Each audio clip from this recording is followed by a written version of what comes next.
একটা দল কতটা অসহায় হলে বারবার নাইম শেখের কাছে যায়।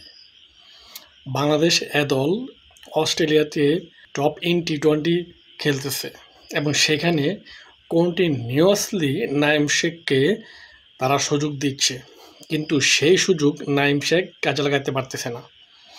এখন পর্যন্ত তিনি 4টি ম্যাচ খেলেছেন। তিনি কিন্তু জাতীয় দলের একজন প্লেয়ার এবং অভিজ্ঞতা সম্পন্ন একজন প্লেয়ার। তার কিন্তু ভালো ইনিংস খেলা উচিত, কিন্তু সেটি খেলতে তিনি পুরোপুরি ব্যর্থ হয়েছেন।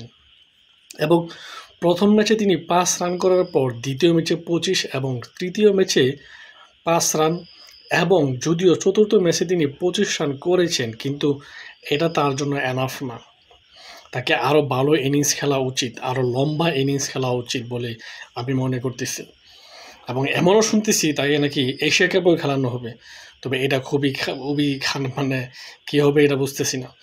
কারণ তিনি এ দলের বিপক্ষেই তিনি যে অবস্থায় খেলতেছেন, যে ব্যাটিং তিনি করতেছেন, সে নাকি আবার কিছুদিন আগে শুনছি যে কোন মাঠ ভাড়া করে 10,000 টাকা করে পার ডে দিয়ে তিনি মানে প্র্যাকটিস করতেন। কী প্র্যাকটিসটা করতেন এটা এখনই বোঝা যাচ্ছে।